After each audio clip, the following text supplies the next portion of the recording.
કેમ છો?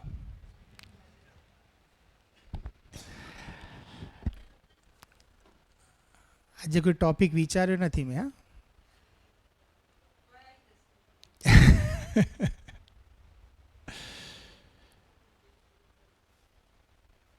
ટોપિકમાં આપણે એવો ટોપિક લઈએ કે આપણી ડે ટુ ડે લાઈફમાં આપણે જે ઘટનાઓ ઘટે છે એ ઘટનાઓમાં એક નિર્ણય લેતા હોઈએ છીએ આપણે, અને એ નિર્ણય જ આપણા સુખ દુઃખનું કારણ બને છે.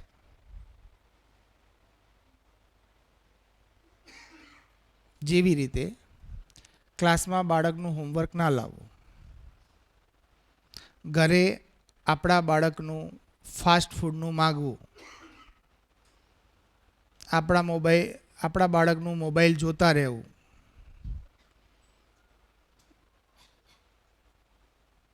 આવી અનેક ઘટનાઓ.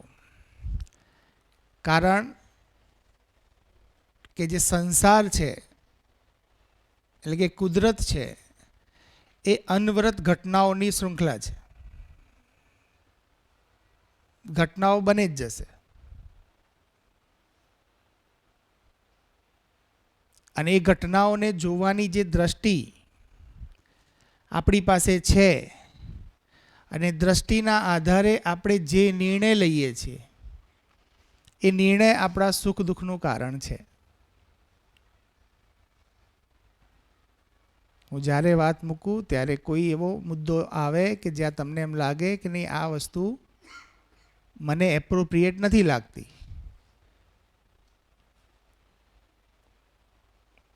મતલબ એવું તમને જ્યારે થશે ત્યારે તમારા મનમાં કોઈ એક ઘટના યાદ આવી હશે જે મારા શબ્દો સાથે મેચ નહીં થતી હોય, તો એવી ઘટના મૂકવી તો આપણે એને જોઈ શકીએ.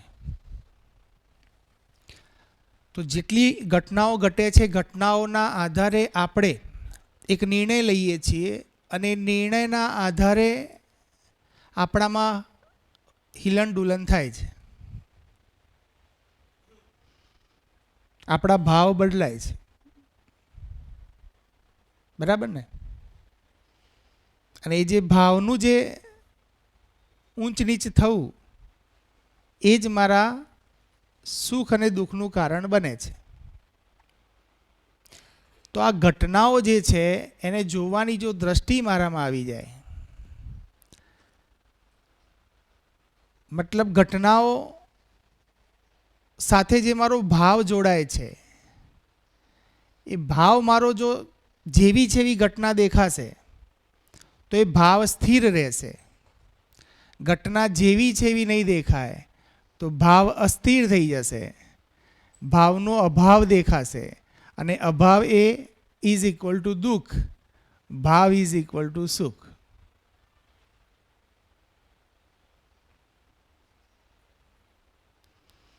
તો આપણે બહુ મેથેમેટિકની જેમ, મેથેમેટિક એટલે તર્ક,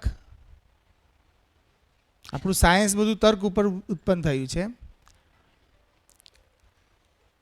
અને તર્ક શક્તિ લગાડીને આપણે કયો નિર્ણય સાચો છે એની આપણે ચોઈસ કરી શકીએ કે ભાઈ આવી ઘટના ઘટે તો આમાં આ જ નિર્ણય લેવાય, બીજો નિર્ણય લઈએ તો દુઃખી થવાનું ફાઇનલ છે. જે રીતે હમણાં અમે એક ઇન્ટરવ્યૂ ચાલતું હતું ત્યાં સરને અમે વાત કરતા હતા, યોગેશ સરને, તો ઘણા નિર્ણયો એવા લેવાયા છે કે જે આપણે ભવિષ્યમાં ભોગવીશું ને અત્યારે ભોગવી રહ્યા છીએ. જો જેટલું મોટું પદ અને એ પદ ઉપર બેસીને જેવો નિર્ણય લેવાય એટલો મોટો સત્યાનાશ બી થઈ શકે અને એટલું મોટું સર્જન બી થઈ શકે. જેવી રીતે યુક્રેનની ઘટના, તો મોટા પદ ઉપર બેઠેલા વ્યક્તિએ એવો નિર્ણય લીધો કે આ નહીં ચાલે.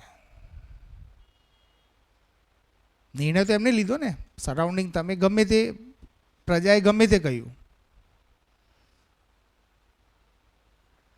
તો એવી ઘણી ઘટનાઓ સમાજમાં જોવા મળે છે. જેવી રીતે આપણે બધાએ દરેક દેશે ન્યુક્લિયર બોમ્બ બનાવી દીધા છે,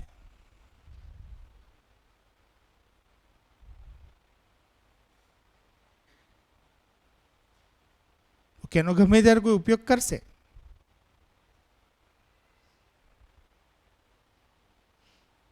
સંભાવનાઓ છે. એટલે આપણા ધ્યાનમાં ઘણી બધી બાબતો એવી જશે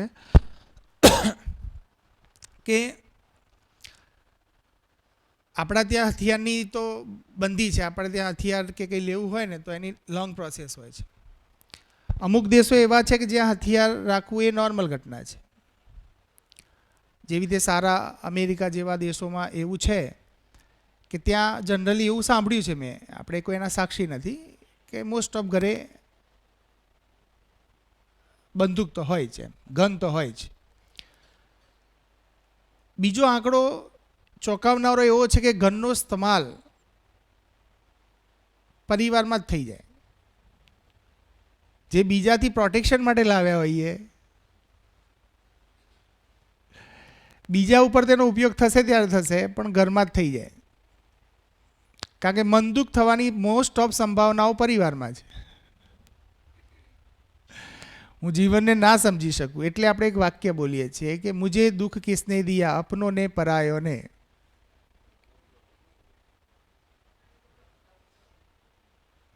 તો શસ્ત્ર બી ત્યાં જ ઉપડી જશે ને પહેલું.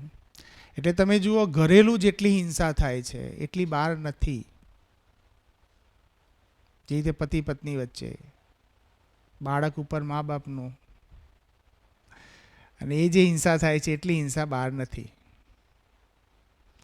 અને એ જે હિંસા છે જે પરિવારમાં, એનું જ મોટું સ્વરૂપ એટલે સમાજ, એનું જ મોટું સ્વરૂપ એટલે દેશ. તો આપણને બહાર જેનાથી આપણે ઇનસિક્યોર ફીલ કરીએ છીએ, એનું કારણ, એનું મૂળ, એનો એક એકમ એટલે મારો પરિવાર. જો હું મારા પરિવારમાં જ એ સ્થિતિ નથી મેળવી શકતો તો મને એ આત્મવિશ્વાસ ક્યારે પણ નહીં આવે કે હું બહાર એ કરી લઈશ.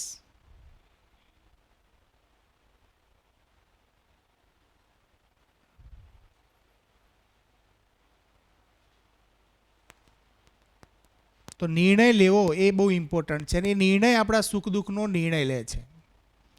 એનો જે આઘાત પ્રત્યાઘાત જે આવે છે એ સુખ દુઃખનું કારણ બને છે. તો નિર્ણય લેવા માટે સ્પષ્ટ છે, અહીંયાથી જે સૂચના ગણીએ કે જે પ્રસ્તાવ મૂકવામાં આવે છે એ પ્રસ્તાવને આપણે વેરીફાઈ કરી શકીએ. તો એ પ્રસ્તાવમાં આપણા જીવનના લક્ષ્ય છે ને એ 3 પ્રકારના હોય.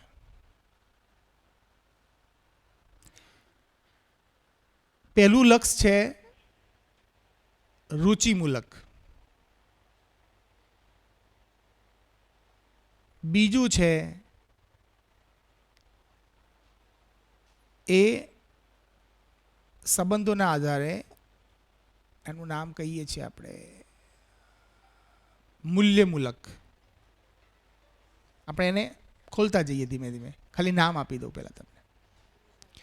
અને ત્રીજું છે લક્ષ્યમૂલક.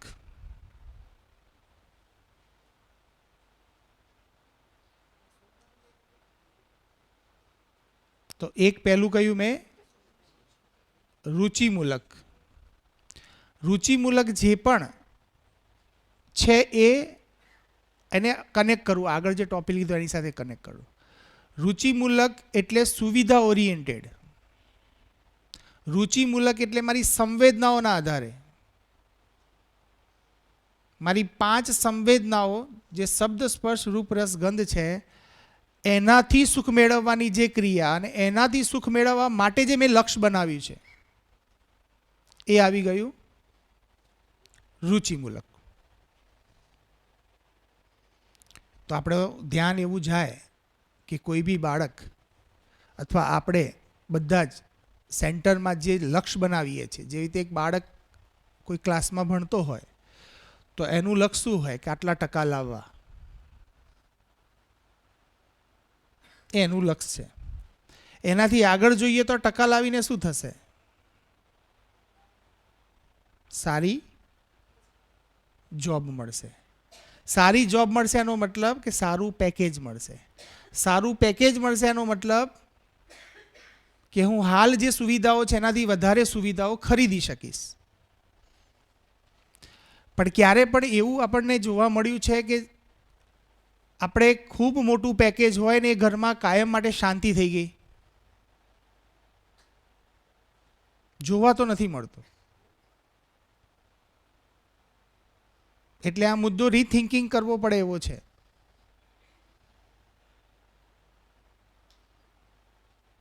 મતલબ એવો બી નથી કે મારે પેકેજ નથી જોઈતું કે સુવિધા નથી જોઈતી, પણ મારું ફોકસ જે છે, મારો જે દિવસના 24 કલાક છે એ 24 કલાકના મોસ્ટ ઓફ કલાકમાં મારું સેન્ટરમાં કયું આસ્વાદન રહે છે?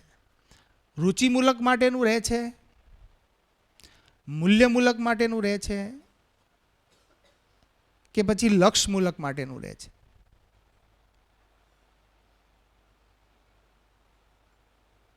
તો રુચિમૂલક ખ્યાલ આવી ગયો આપણને? રુચિમૂલક એટલે સુવિધાની ઓરિએન્ટેડ મારી લાઈફ ગોળ ગોળ ભમે જાય છે. મને સવાર સાંજ એક જ વિચાર આવે છે કે આટલું છે તો આમાંથી આટલું વધારી કેવી રીતે દઉં? આ ઘર છે તેમાંથી મોટું ઘર કેટલું કરી દઉં? હમણાં જ મેં એક દાદા મારી પાસે બેઠા, હું નામ નહીં દઉં, એમને ઔપચારિક મેં પ્રશ્ન પૂછ્યો, આપણા નજીકમાં જ સભ્યોના ફાધર એક. મેં કીધું, દાદા આ 75-80 વર્ષની, એમની 75ની આસપાસની એજ થઈ માની લો, તો 75 વર્ષનો નિષ્કર્ષ તમે શું કાઢ્યો? તો વિચારવા લાગ્યા. નિષ્કર્ષ એટલે મેં કીધું નિષ્કર્ષ એટલે જીવનનું, એમ કે 75 વર્ષમાં આપણે એવું શું મેળવ્યું કે જે મારી પાસે મને અત્યારે પણ એમ તૃપ્તિ છે એ બાબતને લઈને.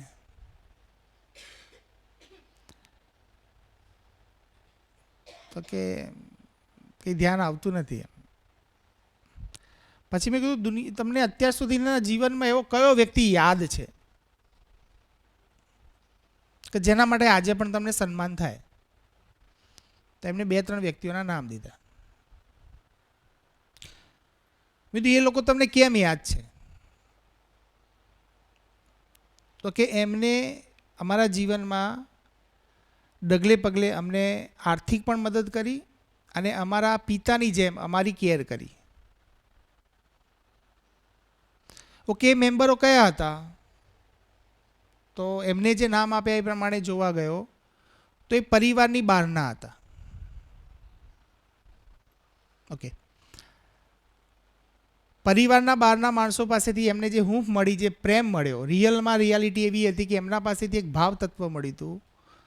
એમને એક બેકએન્ડ, જેવી રીતે આજે હું અહીંયા છું, મારા ફાધર અત્યારે ગામડે છે, પણ મારા ફાધરની હયાતી મને એક સપોર્ટ સિસ્ટમ પૂરી પાડે, જે રીતે આપણા બાળક માટે આપણે પૂરી પાડતા હોય, ભલે અત્યારે કામ કરતા હોય કે ન કરતા હોય. એ સપોર્ટ શાનો છે કદી જોયો છે? જો આર્થિક સપોર્ટની તો રિક્વાયરમેન્ટ નથી. મા બાપ કાંઈ ના કરતા હોય, ઘરે જ બેઠા હોય, એવા મા બાપ પણ એમની હયાતી આપણને એક બેકબોન પૂરું પાડે છે. એ કયું બેકબોન છે? પ્રેમને એમનો સ્નેહ. જ્યારે મા બાપ, ચલો નાના બાળકના માટે તો એ આર્થિક રીતે ઉપયોગી છે જ, એટલે એ તો કહી શકે, પણ જે વખતે તમે આર્થિક ઇન્ડિપેન્ડન્ટ થઈ ગયા પછી તમારે એની જરૂર નથી, છતાં એમની સાથેનું જે કનેક્શન છે કે એમની હયાતી તમને પ્રિય લાગે, એ જ્યારે ન હોય ત્યારે તમને એમ લાગે, ભલે તમે ઘરમાં ઝઘડી લો, પણ એમની એબસન્ટ હોય ત્યારે તમને જે અંદર ખૂટતો જે ભાવ પેદા થાય છે, એ જે ગેપ દેખાય છે, ગેપ આની કઈ ગેપ છે? એમના પ્રત્યેથી તમને જે હૂંફ મળે છે, જે ભાવ મળે છે, એની ગેપ છે. અને એ થઈ ગયું મૂલ્યમૂલક. મૂલ્યમૂલક લક્ષ જે હોય એ મૂલ્યમૂલકમાં સંબંધો, વેલ્યુ એજ્યુકેશન જે કહીએ છીએ, જે 9 મૂલ્યો છે તે માનવ વચ્ચેના, તો એના સરાઉન્ડિંગ મારું જીવન કેટલું છે, કેટલા ટકા છે? એક વખત મને પ્રશ્ન થયો તો મેં પૂછ્યું હતું કે મારા બાળકનો જે ઉછેર કરું છું એમાં ભાવ તત્વ કેટલું છે, કે પછી રુચિમૂલક કેટલું છે?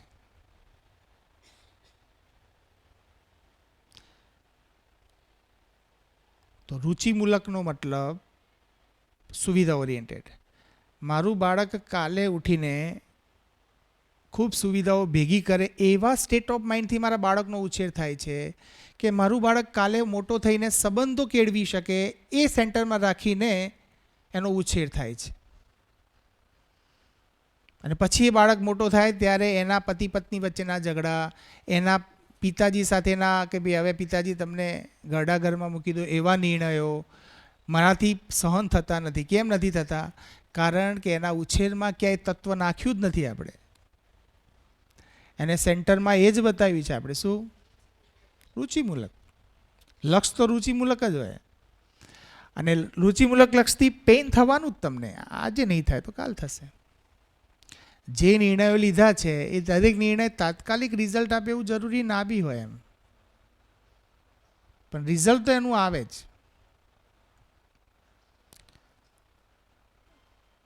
ઘણીવાર તો મા બાપ સ્ટેટમેન્ટ બી એવું આપે છે કે અમે ઘરડા થઈએ ત્યારે તું અમને રાખીશ ને.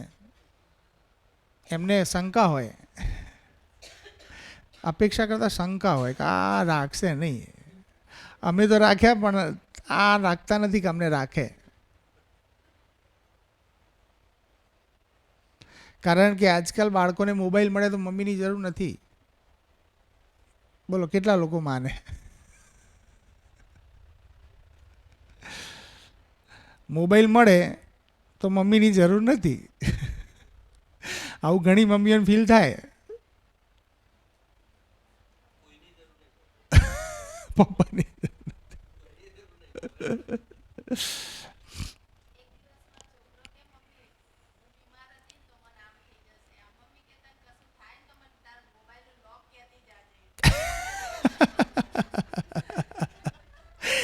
અને થાય તો વાંધો નથી પડે.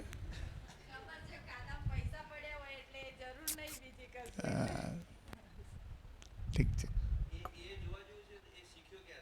સરાઉન્ડિંગ આપણી પાસેથી.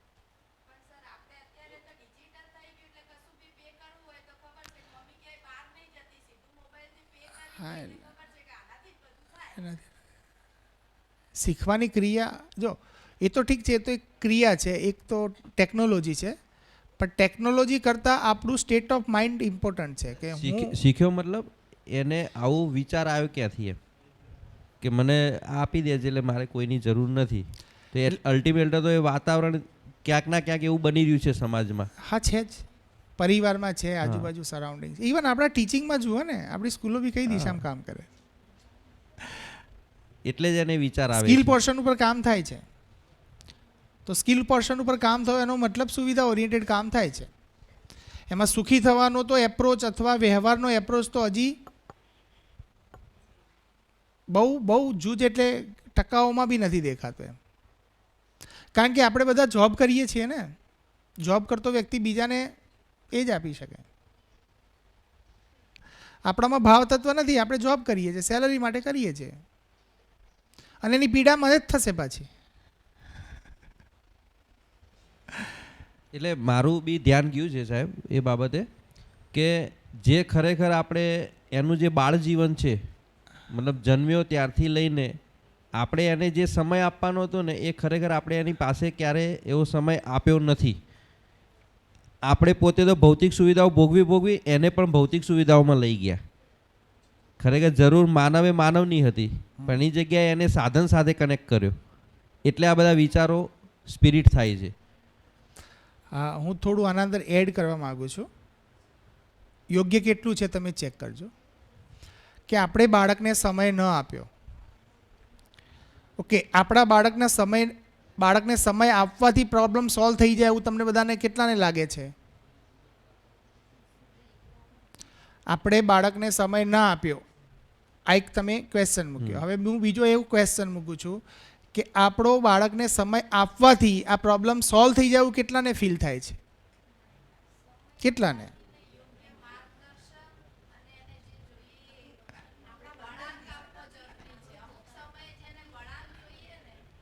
એટલે સમય આપવો એટલે એની પાસે બેસવું. માનો કે એને કોઈ પ્રોબ્લેમ છે, બરાબર, પણ પ્રોબ્લેમ બાળક આજે ઘરે જઈને કહેતો જ નથી, કારણ કે એની પાસે કોઈ સાંભળવા વાળું જ નથી. તો એ સમસ્યાઓનું સોલ્યુશન એ ક્યાંક બહાર શોધી રહ્યો છે. આજે સપોઝ કે હું રાત્રે 10 વાગે ઘરે જતો હોઉં તો એ બાળક સૂઈ ગયું છે, અથવા હું થાક્યો છું હું સૂઈ જાઉં છું, સવારે વહેલા ઉઠીને નીકળી જાઉં છું. એની મમ્મી છે સિરિયલો અને ઘર કામમાં વ્યસ્ત છે, કાં તો મોબાઈલમાં વ્યસ્ત છે. તો બાળકના જે મૂંઝવણના પ્રશ્નો છે એ નથી વર્ગખંડમાંથી મળતા કે નથી ઘરેથી મળતા. એટલે એ સોલ્યુશન શોધવાની જગ્યાએ શું કરે છે, એ પોતાનું જીવન મસ્ત કરવા માટે મોબાઈલ યા ટીવીનો ઉપયોગ કરે છે. એની પાસે બીજા કોઈ નથી હથિયારો. એટલે એ રીતે સમયની વાત છે કે આજે એની પાસે સમજો કે વર્ગખંડમાં હું મેક્સિમમ પ્રશ્નોત્તરી થાય એવું વાતાવરણ ઊભું કરું તો સહજતાથી બાળક ક્યારેક એનો પણ પ્રશ્ન પૂછી લેશે. ઓકે, હવે આ જ વાતને હું ફરી મૂકું કે મારો સમય આપવાથી પ્રોબ્લેમ સોલ્વ થાય એવું લાગે છે. પ્રોબ્લેમ સોલ્વ સંપૂર્ણ થાય કે ન થાય, પણ Okay. એની ખરેખર જે આપણે વાત કરી ને હાલ કે બીજી રીતે કહું, હા. મારો સમય આપવાથી એ સંબંધમાં જીવતા શીખી જાય એવી સંભાવનાઓ છે. મારું આચરણ હશે તો શીખશે. તો હજી ફરી એકવાર પકડવાનું છે કે જેવી રીતે હમણાં 4-5 દિવસ પહેલાંની ઘટના છે, એક બેન એમના દીકરાને પેલો પ્રશ્ન હતો ને લઈને આવ્યા હતા, બરાબર છે, ભાવના મેમ નહીં ના મેમ. તો એમને કહ્યું કે હું મારા બાળકને સાહેબ રોજ 2 કલાક આપું છું. મેં એમને થોડું ખોટું લાગે એવું સેન્ટેન્સ એક વાપર્યું કે ન આપો, બરાબર છે, એ તો ખોટું ન લગાડતા, પણ મારું કેવું એમ છે કે તમારું આ 2 કલાક છે ને એ સ્થિતિ બગાડી રહ્યું છે. એમના 2 કલાક આપવા એ એમના ફ્રસ્ટ્રેશનને ખાલી કરવાની જગ્યા છે. બાળકને એવું માની બેસે છે.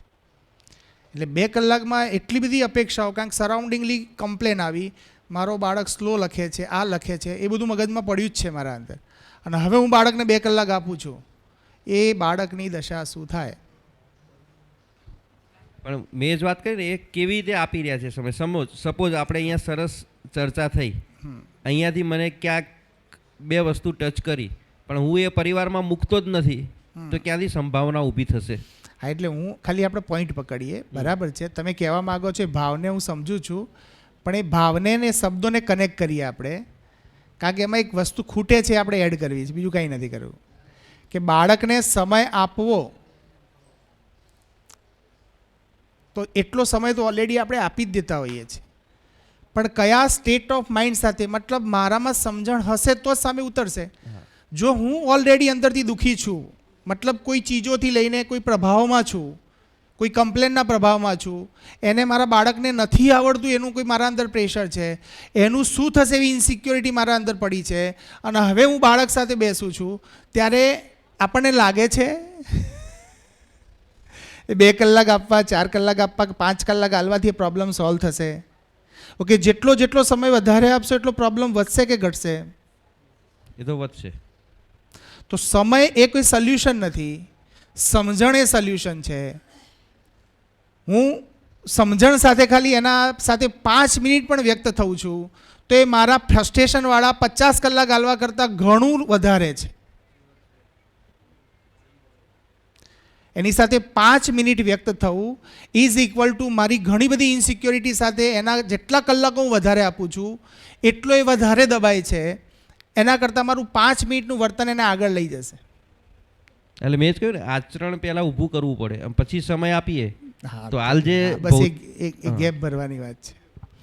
સમય નથી આપતા, આ બધી સમસ્યાઓ નથી. સમસ્યા એ છે કે હું સમજદાર થઈ જાઉં, મારું સમજદાર થવું, અને પછી એની સાથે જીવવું. બસ, કોઈ મોટી પ્રોસેસ નથી, બહુ સિમ્પલ પ્રોસેસ.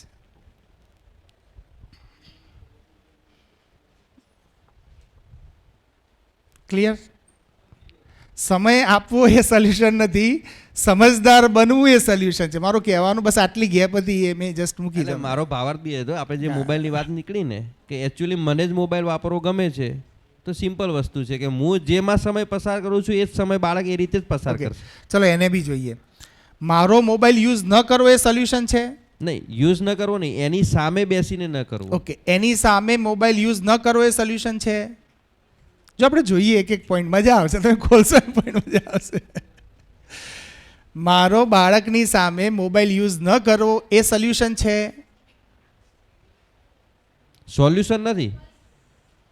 પણ એવી સંભાવનાઓ છે કે હું જે ઈચ્છું છું કે મારું બાળક આ તરફ ન જાય તો એને પહેલાં હું મારા આચરણમાં મૂકું તો જ થશે. બરાબર બરાબર છે. કે મારી ઈચ્છા છે કે મારું બાળક મોબાઈલ અત્યારે આ ઉંમરમાં ઓછું વાપરે તો સારું, ઓકે, પણ એક શબ્દોથી નહીં થાય. હા પણ કમસે કમ મારો સમજો કે મોબાઈલનો યુઝ છે તો હું ફક્ત એની સામે બેસીને ખાલી વાત કરું છું અને FBમાં હું પોતે પણ 1-1 કલાક પસાર કરું અને પછી હું એને કહું કે બેટા મોબાઈલ આંખો માટે સારો નહીં, આમ નહીં, તો એ કેટલી સંભાવના છે કે છોડશે મોબાઈલ એમ. જો બહુ મજાની વાત એ કહું, મારા ધ્યાનમાં એવું જાય છે કે જિંદગીમાં કંઈ છોડવાનું છે જ નહીં. આજે વારંવાર આપણે કાંઈક આવા નિયમો મેં ઘણા બનાવી જ ચૂક્યો છું અને બધા ફ્લોપ આઈડિયાઝ છે. કેમ ફ્લોપ આઈડિયાઝ છે? કારણ કે હું મોબાઈલ એમ નિયમ બનાવ્યો કે ભાઈ સાંજે 6 થી 10 મોબાઈલ નહીં વાપરવો. ઓકે, નિયમ બરાબર છે, પણ રિયલમાં એ નિયમ મને જ અસ્વીકૃત છે. કારણ કે હું રહી નથી શકતો અને મારે કરવું પડે છે. કેમ? કારણ કે મારે બીજા કોઈને શીખવાડવું છે. એટલે હું એ એક્ટ પણ કરું છું, એની પાછળનું જે પ્રેશર બી મારી સાથે છે કે એના કારણે મારે ટીવી છોડવી પડી, એના કારણે મારે મોબાઈલ છોડવો પડે છે, મારા બાળક માટે છોડવો પડે છે. એ મારી અંદરનો ભાવ જે ખરો એ હજી જીવિત છે. મતલબ અંદરથી અસ્વીકૃતિ છે, બહારથી સ્વીકૃતિ આવવાનો પ્રયત્ન કરું છું. અને એ જે મારા અંદર પડેલું છે, જ્યારે બાળક પાસે જ્યારે 4 કલાક બેસીશ ત્યારે મારા અંદરનો ભાવ તો એવો છે કે આને ભણવાના કારણે મારે આ મારી સિરિયલ છોડવી પડે છે. તો એ ભાવ છે ને એના અંદર કેવી રીતે રિફ્લેક્ટ થશે કે બાળક પાસે તમે 1-2 દાખલા ગણાવશો ને ત્રીજા દાખલામાં એક ઝાપટ મારશે એને. તમને દેખાશે ને આ ઝાપટ આવી ક્યાંથી. ભાવને ચેક કરશો ને તો ખબર પડશે કે એ મારા અંદર જે અમારા છોડ્યાનો ભાવ હતો ને એ મને સહન નથી થતો અને એ રિફ્લેક્ટ થાય છે હવે ગુસ્સાના સ્વરૂપમાં.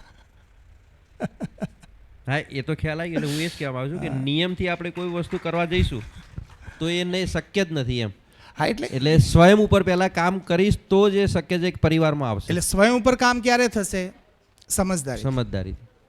મતલબ મારા દરેક નિર્ણય સમજમાંથી નીકળે. નિર્ણય મારા ઉપર બી ઇમ્પોઝ કરવા એ અત્યાચાર છે. જો મારી સાથેનો પણ હિંસા થઈ શકે, બીજા સાથે તો પછીની વાત છે. બીજા સાથેની હિંસા તો એના સેકન્ડરી પોર્શન છે.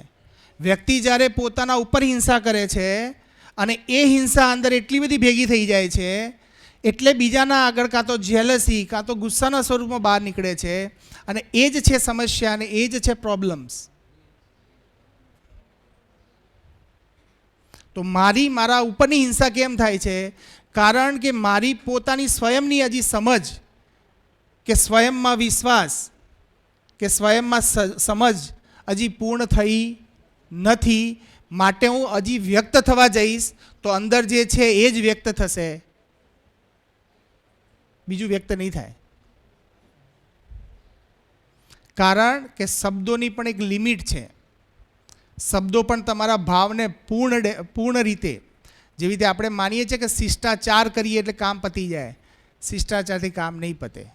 સારા શબ્દો બોલવાથી કામ પતશે તો એ બી હા જરૂરી છે, એ એના અંદર એડ ઓન થશે, પણ એ પૂર્ણ નથી.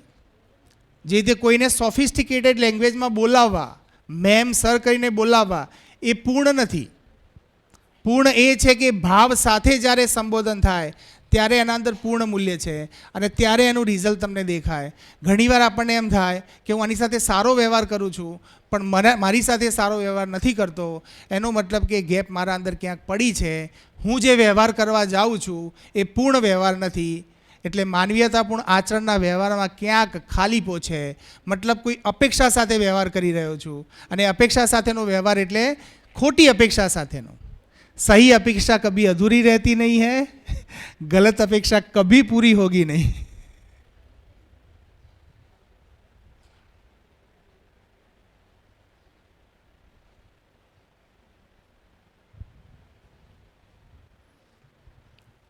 સારો ટોપિક હતો, મજા આવી.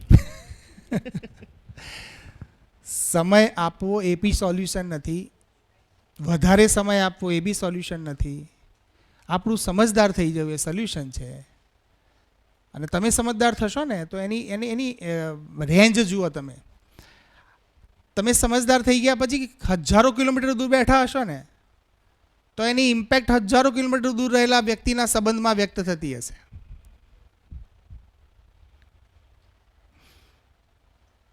એ ફિઝિકલ કનેક્શનની બિયોન્ડ જતી રહેશે.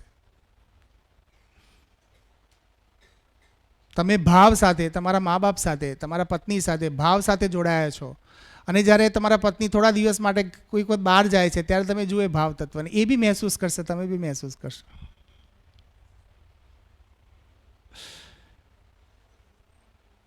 એટલે સમય ન આપીએ ને, ખાલી આપણું સમજદાર થઈ જવું ને આપણું ભાવ તત્વ ઓકે થઈ જાય એટલે એનો પ્રભાવ અને એનો જે સુખ છે એ તમને મહેસૂસ થશે ને થશે. હમણાં પેપરો બધાના સરસ ગયા, ત્રણેય વિષયમાં સાયન્સના વિદ્યાર્થીઓ બધા ખુશ હતા.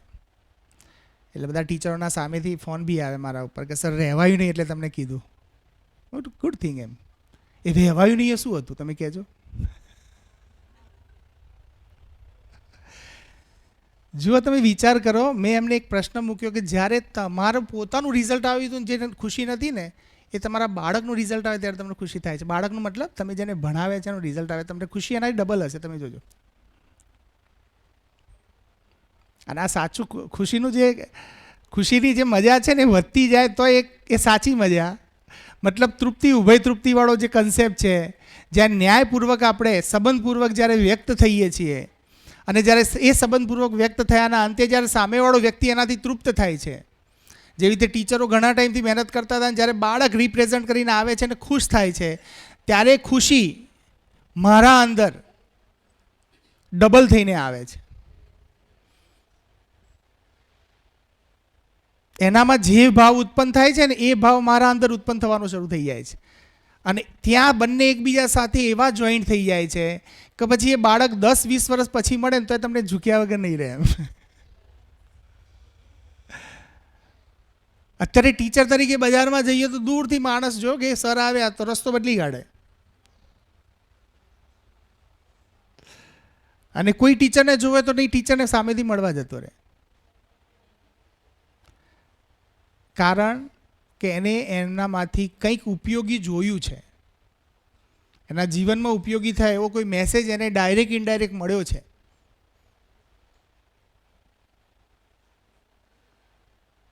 તો એ જે ટીચરની ખુશી હતી એ ક્યાંથી આવી? તો સામે એ જેના માટે જે બાળકો સાથે જે વ્યવહાર કર્યો અને જે કામ કર્યું એ બાળક તૃપ્ત થયો એટલા માટે આવી. હમણાં એ જ બાળકે એમ કહ્યું કે સર પેપર સારા નથી ગયા. તો જો આ કનેક્શન ફીલ કરવાની વાત છે.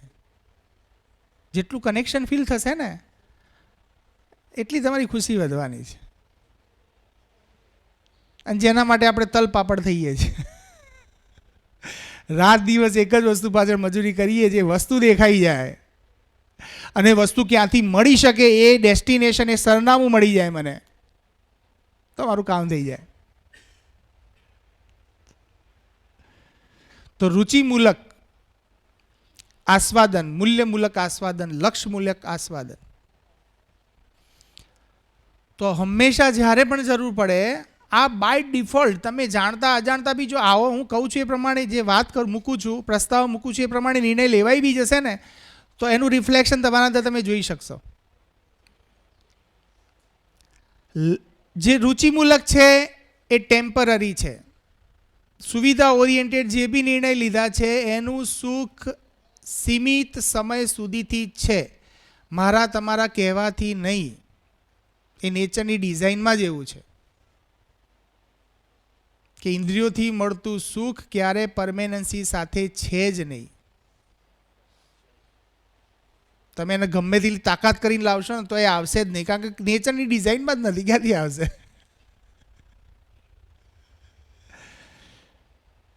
અને એનાથી જે લોંગ ટર્મ સુખ છે એ સંબંધોનું સુખ છે. સંબંધપૂર્વક જીવવું, જેને ન્યાય કહીએ છીએ.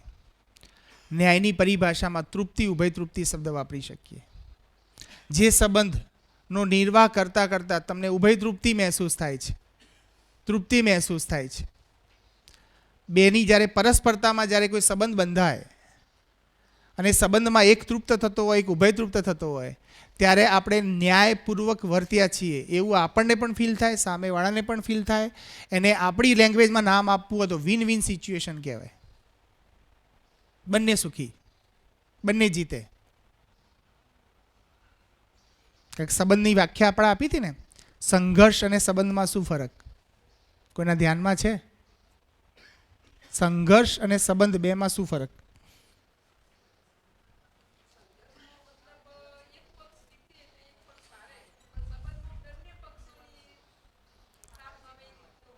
ફરી એકવાર રિપીટ કરો ને, રેકોર્ડિંગમાં આવી જાય. તમે સરસ બોલો છો, તમારી પાસે મૌલિકતા સારી છે. હેલો, નમસ્કાર. નમસ્તે. સંઘર્ષ અને સંબંધમાં એ ફરક છે કે સંઘર્ષમાં જો એક પક્ષ જે બે પક્ષ હોય મતલબ, તો એમાં એક પક્ષની જીત થાય છે અને એક પક્ષની હાર થાય છે. જ્યારે આ સંબંધોમાં હોય એવું હોય છે કે ભલે કદાચ હારે કોઈ પણ, તો એનું ફિલિંગ તો બંને પક્ષે હોય છે. એમ એવી વાત આપણે થઈ હતી સર. બંને હારે કે બંને જીતે, પણ બંનેની જો ખુશમાં હોય તો બંને પક્ષ ખુશ હોય, અને ભલે એક વખત એવું લાગે કે હું આ બાબતમાં હું જીતી ગઈ છું, પણ એનું એ દુઃખ તો હોય, સામે પક્ષનું દુઃખ હોય તો મતલબ એમ એનું દુઃખ એ આપણું દુઃખ હોય જ સંબંધમાં એમ, અને એનું સુખ એ જ આપણું સુખ હોય. એવી વાત આપણે સર એ દિવસે થઈ હતી. વાત થઈ હતી, પણ એ મહેસૂસ થાય છે? હા, થાય છે સર. કાંઈક સૂચના સ્વરૂપે તો ઘણું બધું છે આપણી આજુ. એ તો સર મહેસૂસ થાય છે.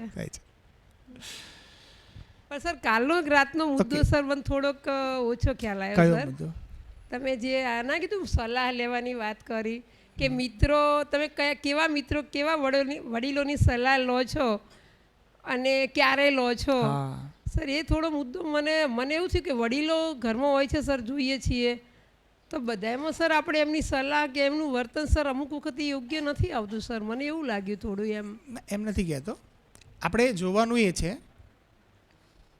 કે કુદરતના તમામ જે સંબંધો છે ને એનું મૂળ તત્વ, જે રીતે મૂલ્યો બી છે આપણા, મમતા, સ્નેહ, પ્રેમ, વિશ્વાસ, આ મૂલ્યોના પણ બેઝમાં જો કોઈ મૂળ તત્વ છે તો ઉપયોગિતા પૂરકતા છે. ઉપયોગિતા પૂરકતાને જ્યારે માનવ વચ્ચે રિપ્રેઝન્ટ કરીએ છીએ ત્યારે એ મૂલ્યોના સ્વરૂપમાં છે. ઉપયોગિતાને માનવ વચ્ચે સમજવાનો પ્રયત્ન કરીએ, ઉપયોગિતા પૂરકતાને, તો એ મૂલ્યોના સ્વરૂપમાં છે. બરાબર? એટલે મૂળ તત્વ તો શું છે? ઉપયોગિતા પૂરકતા. હવે જ્યાં સુધીથી મને સામેવાળા વ્યક્તિમાં ઉપયોગિતા દેખાય છે, શ્રેષ્ઠતા દેખાય છે, ત્યાં સુધીથી હું એની વાતને માનીશ. મનાવી નહીં પડે, માનીશ. કારણ કે મને દેખાય છે એ શ્રેષ્ઠતા. જે ક્ષણે એમ થાય કે ભાઈ આ જેને મને શ્રેષ્ઠતા મેં માની હતી એ ખરેખર શ્રેષ્ઠતા નથી, એવું જ્યારે એનું ઉપયોગિતા મૂલ્ય ખતમ થઈ જાય, એને એમ લાગે કે ભાઈ આનું બોલવાનું અલગ ને જીવવાનું અલગ છે, અને તમને સામેવાળા વ્યક્તિમાં ઉપયોગિતા ન દેખાય, એક ક્ષણે તમારો સંબંધ કપાઈ જાય. જે ક્ષણે મને ટીચર તરીકેની મારી ઉપયોગિતા બાળક સ્વીકારશે ત્યાં સુધીથી ક્લાસમાં ડિસિપ્લિન લાવવી નહીં પડે, રહેશે. જે ક્ષણે બાળકને ખબર પડી કે અહીંયા કોઈ ઉપયોગી નથી, એ કનેક્ટ નહીં કરી શકે, એક ક્ષણે ડિસિપ્લિન તૂટશે. તો જ્યાં જ્યાં મને ઉપયોગિતા દેખાય છે ત્યાં હું સલાહ લઈશ.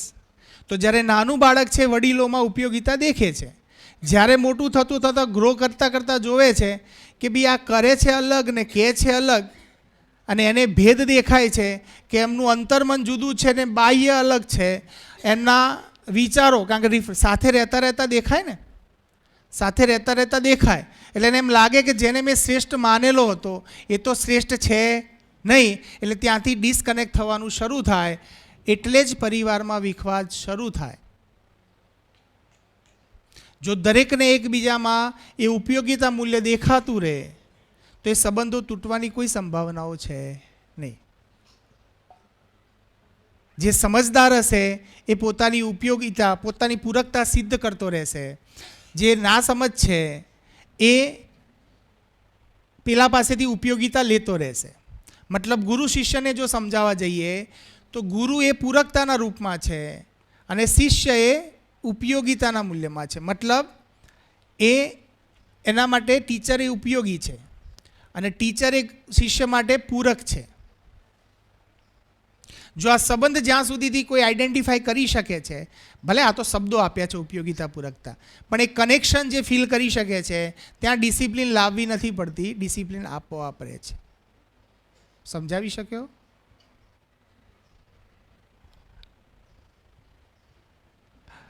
જ્યોત્સનાબેન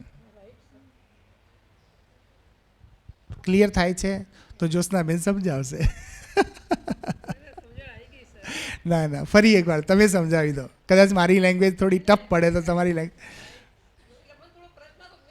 ના પણ એને હવે તમે સમજાવો. તમારો પ્રશ્ન હતો એ બી તમે કહો અને એનો જવાબ તમે કેવી રીતે સમજાય એ બી કહો, એટલે આપણે એને સાંભળીએ ને જો એના અંદર કંઈ લાગે છે આપણે બધાને તો જોઈએ ને. શબ્દોનું સ્વરૂપ આપો ને એને તમારી ભાષામાં, આપણે ક્યાં એવું જરૂર છે.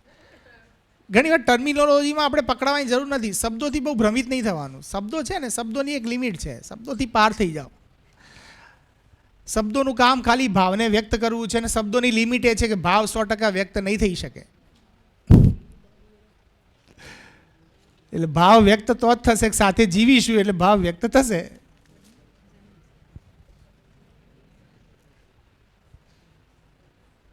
કમ્પ્લીટ છે બેન? ઓકે, બીજું કોઈ એક્સપ્લેન કરી શકે? આ વાત તમે સાંજે હતા ને સર? જો હજી મને એવું લાગે છે કે ઘણી બધી ગેપ આપણા વચ્ચે છે કે આપણે વ્યક્ત નથી થઈ શકતા. ખાલી એક બે મિત્રો જે હા સમજ બધાને પડતી હશે, આઈ નો. કારણ કે માણસ છે ને, માણસને માણસની વાત ખબર ના પડે એવું તો થોડું અસંભવ કામ છે. ટચ બી થતું હશે પણ વ્યક્ત થતાં જે રોકે છે, કોણ રોકે છે એને પકડવા જેવું છે. જે રીતે મારે અહીંથી કંઈ બોલવું છે અને બોલતા મને અંદર કંઈક તો રોકે છે, કોઈ મારો વિચાર છે મને રોકે છે, તો એ કોણ રોકે છે? તો તમે જોતા જ કદાચ એવું ધ્યાન જશે કે હું બોલીશ તો ખરો પણ એ આચરણ મારાથી નહીં થઈ શકે એવી મને ડર છે એટલે હું બોલતો નથી. જે ક્ષણે હું બોલવાનું શરૂ કરીશ, કયા ક્ષણે કે જ્યારે મને આચરણ કરવા માટે પણ હું તૈયાર છું, એમ કરી લઈશ, થઈ જશે.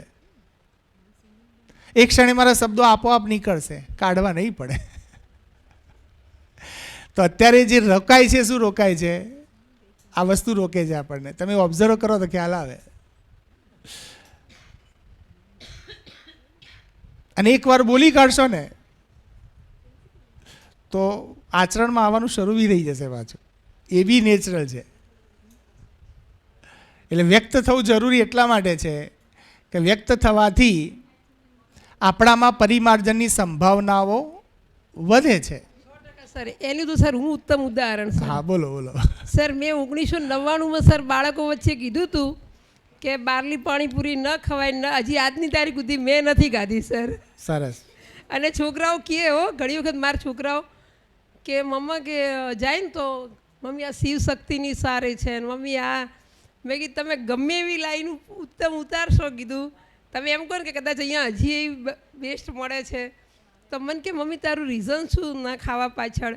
મેં કીધું હવે મેં બાળકને કીધું છે તો મારે એવું અમલમાં મૂકવું જ પડે, ન મૂકું તો કીધું મારું મન દુખી રહે કીધું, પણ હવે હું જો ખાઈશ તો કીધું મને મજા નહીં આવે બેટા કીધું. અને હા કદાચ એવું લાગશે તો આપણે ઘેર કરશું ત્યારે ખાઈ લઈશું કીધું, પણ કીધું બારલી હું પાણીપુરી અને ડીશામાં સર આજની તારીખમાં હું બાળકોને જ્યારે સમજાવું છું કે ભાઈ આ બારલી વસ્તુ ખાવાથી યાદ થાય, હું 99% સર બહારલી વસ્તુ ખાતી નથી. મતલબ બહાર જ્યાં જાઉં છું એમ પાછું ઘરે ખાઉં છું એવું નથી કે નથી એમ, પણ આપણે બહારે જો બાળકને શીખામણ આપીએ અને એમ કે બહારલી વસ્તુ ન ખાવી જોઈએ, ન ખાવી જોઈએ, અને પછી આપણે જ જો બહાર ઊભા લારીઓ ઉપર ઝાપટતા હોઈએ તો પછી સ્વાભાવિક છે છોકરાઓ સર આપણે મોઢે ના કહે તો કદાચ બહાર તો પછી એમ કે જો આ મોટી મોટી વાતો કરે છે મેમ. અને તો એટલે એના ઉપરથી એવું ધ્યાન જાય આપણું કે શિક્ષક એ વ્યક્તિગત રહેતો જ નથી, એનું જીવન તો જાહેર છે સર, સાર્વજનિક થઈ જ જાય છે. થઈ જ જાય સર. શિક્ષક વ્યક્તિગત રહેતો જ નથી, એ સાર્વજનિક થઈ જાય છે. એમાં ધ્યાન એવું ગયું કે ઘણી વખત કેવું છે કે બોલી દઈએ અને પછી આચરણમાં લાવવું એ કદાચ દબાણપૂર્વક થઈ જાય. ઈચ્છા થાય ઘણી વખત પણ હવે પેલું યાદ આવે એટલે ઈચ્છાઓ દબાતી નથી, કારણ કે બોલ્યા પછી આચરણમાં લાવવું એના કરતાં બેટર મારું ધ્યાન ગયું છે કે આચરણમાં લાવ્યા પછી બોલવું એ વધારે બેટર રહેશે. નહીં, સાચી વાત છે તમારી. રસ્તા બંને ખુલ્લા જ છે, હમ. બંને રસ્તા ખુલ્લા છે. મારું જેટલી સમજ હશે એટલું પ્રેશર, કોઈ કામ પ્રેશરથી થશે, સેલ્ફ પ્રેશર ડેવલપ થશે, પણ બંને રસ્તા ખુલ્લા છે. આચરણ કરીને પણ તમે એ કરી શકો છો. અને એટલે ઘણી બોલીને વખત પણ. અમારે શું પ્રાર્થના સૂચના આપવી હોય છે કે બહારનો નાસ્તો સારો નહીં, પણ નહીં આપતા કારણ કે અમને ઈચ્છા થાય કે બહારનો નાસ્તો ખાવાની. હા, એટલે કહું છું ને, રોકે છે શું કે હું આચરણ. બોલું છું અને મને એ આચરણ કરવાનો નહીં કરી શકું એવો ડર છે, એ મારા મોઢામાંથી શબ્દો નીકળવા દેતું નથી. નથી. તો અહીંયા આપણે વ્યક્ત થવામાં જે અટકાવે છે એ જ વાત છે કે અટકાવે છે શું? તો અટકાવે છે કે હજી મારે સંમતિ દિશામાં થોડું આગળ વધવું છે, પણ મને એમ લાગે છે કે બોલ્યા પછી મારાથી નહીં પડી શકાય, એ વસ્તુ અટકાવે છે. જેવી રીતે અહીંયા હું બેઠો હોઉં અને મારા પરિવારમાં મારા વાઈફ કે જે મને ખૂબ નજીકથી ઓળખે છે, મારું બાળક મને ખૂબ નજીકથી ઓળખે છે, જે મારા મમ્મી પપ્પા, અને એ લોકો બેઠા છે ત્યારે હું બોલવાનું શરૂ કરું અને એ લોકોના ભાવ યથાવત જળવાઈ રહે તો વાત બરાબર છે. નહીં તો ઘરે જઈને એમ તો થાય કે તમે વાતો તો મોટી કરો છો, પણ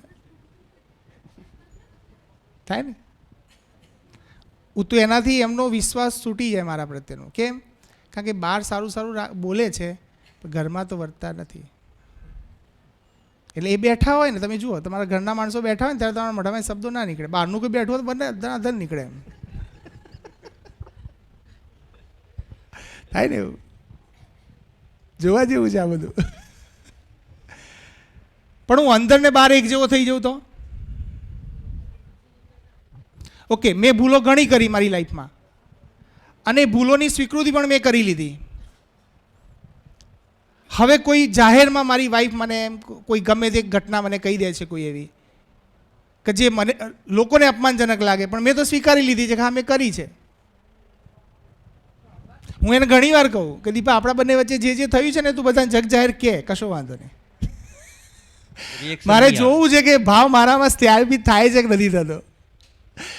કારણ કે જો મેં સ્વીકૃતિ આપી જ છે, કારણ કે જેટલી વસ્તુઓ મારા અંદર, તમે ઘણીવાર જો આપણે દુઃખ થાય, ઘણીવાર કોઈ વસ્તુ સાંભળીએ ને તો આપણે ઇમોશનલ થઈને આપણા અંદરથી આંસુ નીકળવા લાગે છે.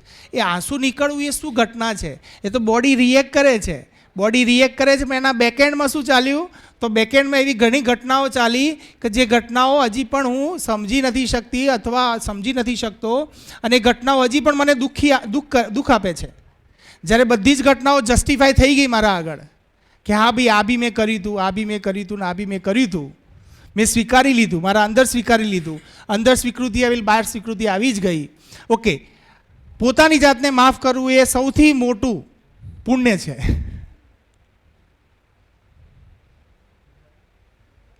હવે માફ કેવી રીતે કરવું પોતાને? તો એક સેન્ટેન્સ ઉપર તમે ધ્યાન લઈ જઈ શકો છો. માનવ જાનબૂझ કે ગલતી કરતા નહીં હૈ. મતલબ અગાઉ મારી જેટલી પણ ભૂલો થઈ એ મારી કોઈ અજ્ઞાનતાના કારણે થઈ છે, કોઈ ભ્રમવશ થઈ છે, એટલે હું મારી જાતને માફ કરી શકું છું. મારે બીજાની જરૂર નથી. સેકન્ડ, જો મેં માફ કરી દીધું છે તે ભૂલ ફરીથી થશે નહીં. તો ગલતી હૈ તો સમજ નહીં, સમજ હૈ તો ગલતી નહીં. જો સમજ આવી ગયા પછી એ જ ભૂલ જો હું રિપીટમાં કરું છું તો હું મારી જાતને માફ નહીં કરું, વધારે દુઃખમાં ઘૂસી જઈશ.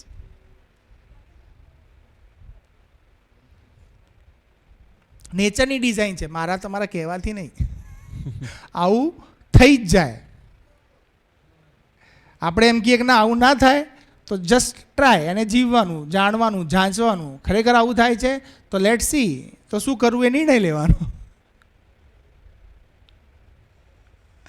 અને એકવાર અંદર સ્વીકારી લેશો ને પછી તમે એટલા ખુલી જશો કે તમને કોઈ ડર જ નહીં હોય ને. આ ડર શું છે? અંદર કંઈક છુપાઈ રાખ્યું છે એનો ડર છે, બહાર કાઢી દો, આઝાદ થઈ જાઓ. કારણ કે આપણો મૂળ સ્વભાવ તો સ્વતંત્રતાનો છે. આપણે આપણા વિચારોથી બંધાયેલા છીએ, મુક્ત થઈ જઈએ આપણે એનાથી. ઓકે, ધન્યવાદ. જય શ્રી કૃષ્ણ.